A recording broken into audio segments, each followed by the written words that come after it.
नमस्कार मित्रों, सिविल सेवा प्रारंभिक परीक्षा में सफलता हेतु बहुत बहुत शुभकामनाएं।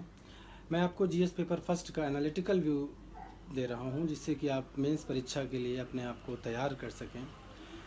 रिजल्ट निकलने में और मेंस परीक्षा के बीच में बहुत कम समय होता है, इसलिए एनालिसिस आपके लिए बहुत महत्वपूर्ण है, जिससे आप अपने समय प्रबंधन को बेहतर ढंग से कर सकते हैं।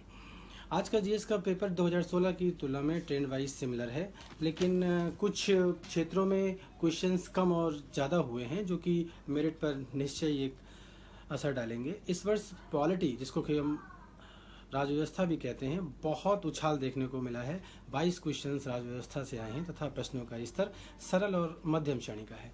28 क्वेश्चंस करंट यानी कि समसामयिकी से आए हैं, और अगर हम दोनों को जोड़ देते हैं तो ये 28 + 22 50 क्वेश्चन हो जाते हैं, जो कि कुल क्वेश्चंस का 50% है। ये निश्चय ही मेरिट में एक ऊपर की ओर आपको उछाल देखने को मिल सकता है।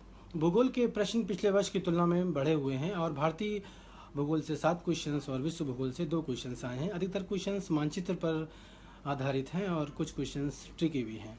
पर्यावरण के प्रश्न पिछले वर्ष की तुलना में कुछ कम हुए हैं तथा इन प्रश्नों की संख्या इस बार 8 है। सभी प्रश्न आप आसानी से समाचार पत्रों और मैगजीन्स में देख सकते हैं। अर्थशास्त्र से संबंधित प्रश्नों की अगर हम बात करें तो इस बार उनकी संख्या काफ़ी कम है, और ये सिर्फ 5 है, इसमें कि 3 प्रश्न करंट इकोनॉमी से और 2 क्वेश्चंस आपको ट्रेडिशनल इकोनॉमी से देखने को मिलते हैं। साइंस टेक के क्षेत्र में 10 क्वेश्चंस आए हैं, जिनमें कि कठिनाई का स्तर मध्यम है, और इसमें भी अधिकतर क्वेश्चंस न्यूज़पेपर और मैगजीन से संबंधित हैं। इतिहास की अगर हम बात करते हैं तो इतिहास में कुल प्रश्नों की संख्या 14 है, जो कि पिछले वर्ष की ही भांति है, और इनमें 7 क्वेश्चंस आधुनिक भारत के खंड से, 3 क्वेश्चंस प्राचीन इतिहास के खंड से, 3 क्वेश्चंस कला एवं संस्कृत के खंड से मिलते हैं तथा 1 क्वेश्चंस मध्यकालीन भारत से संबंधित है।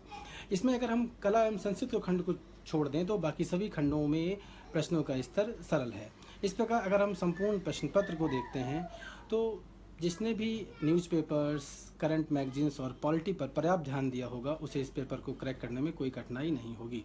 मेरे दृष्टिकोण से सामान्य श्रेणी का कट ऑफ 115 से 120 मार्क्स के बीच में, और एससी श्रेणी का कट ऑफ 105 से 110 श्रेणी के बीच में रहने की संभावनाएं हैं। ओबीसी का कट ऑफ 1 या 2 नंबर ही कम आजकल रह रहा है, इसलिए उसका प्रेडिक्शन आप इनके बीच में कर सकते हैं।